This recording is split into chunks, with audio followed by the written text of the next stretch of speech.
যদি প্রয়োজন হয় আগামী দিনে আমাদের নেতা দেশনায়ক তারেক রহমান যদি নির্দেশ দেয় আবারও আমরা প্রয়োজনে জীবন দেওয়ার জন্য প্রস্তুত রয়েছে। কিন্তু এই বাংলাদেশের জনগণের সরকার প্রতিষ্ঠা না হওয়া পর্যন্ত আমরা রাজপথ চড়ে যাব না ইনশাআল্লাহ। বিগত 16 বছরে বাংলাদেশ জাতীয়তাবাদী দলের নেতৃত্বে যে স্বৈরাচার বিরোধী খুনি ফ্যাসিনাকে হটানোর যে আন্দোলন ছিল, সেই আন্দোলনে আপনারা যে ভূমিকা রেখেছেন, অত্যন্ত কষ্টদায়ক জীবনযাপন করেও আপনারা যে ঝুঁকি নিয়েছেন, সেটার জন্য আসলে আমরা জাতি ও দেশ আপনাদের কাছে চিরকাল কৃতজ্ঞ থাকবে।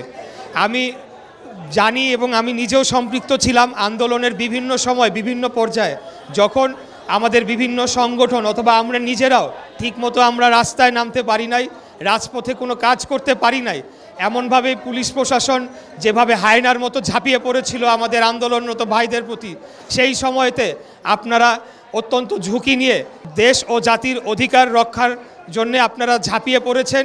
আপনারা এই বাংলাদেশকে মুক্ত করার জন্য আপনাদের জীবনকে বাজি রেখে আপনারা লড়াই করেছেন, সংগ্রাম করেছেন, আন্দোলনের প্রত্যেকটি পর্যায়ে আপনারা ভূমিকা রেখেছেন।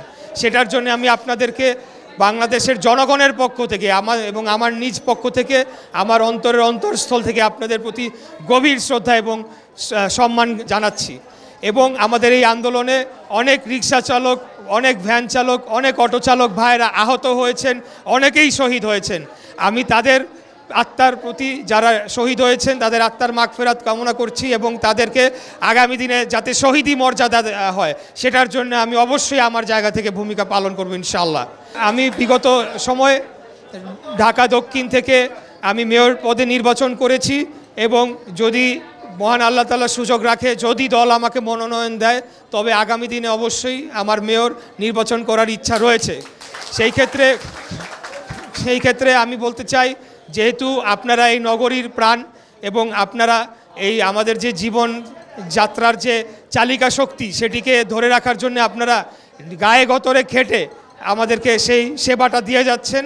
আপনাদেরকে সাথে নিয়ে আগামী দিনের পথ চলাটা হোক এবং ঢাকা শহর সহ নগরীকে উন্নয়ন করার ক্ষেত্রে এবং নাগরিক সমস্ত যে অসুবিধা রয়েছে সেগুলোকে নিরসনে আপনাদেরকে আমার পাশে পাবো বলে আমি আশা ব্যক্ত করছি। বিগত দিনের আন্দোলনটি ছিল একমাত্র এবং সর্বোপরি কিন্তু বাংলাদেশে গণতন্ত্র এবং জনগণের অধিকার প্রতিষ্ঠার লক্ষ্যে। অতএব আমাদের আন্দোলনের একটা ধাপ আমরা পার করতে পেরেছি, একটা পথ আমরা পাড়ি দিয়েছি, কিন্তু আমাদের যে চূড়ান্ত লক্ষ্য বাংলাদেশে গণতন্ত্র প্রতিষ্ঠা হবে, একটি জনগণের সরাসরি ভোটে নির্বাচিত জনগণের সরকার প্রতিষ্ঠা হবে, সেটা কিন্তু এখনও আমরা পাই নাই। অতএব আমাদের লড়াইটা শেষ হয়ে যায় নাই। আমি বলবো, যদি প্রয়োজন হয় আগামী দিনে আমাদের নেতা দেশনায়ক তারেক রহমান যদি নির্দেশ দেয় আবারও আমরা প্রয়োজনে জীবন দেওয়ার জন্য প্রস্তুত রয়েছে। কিন্তু এই বাংলাদেশের জনগণের সরকার প্রতিষ্ঠা না হওয়া পর্যন্ত আমরা রাজপথ চড়ে যাব না ইনশাআল্লাহ।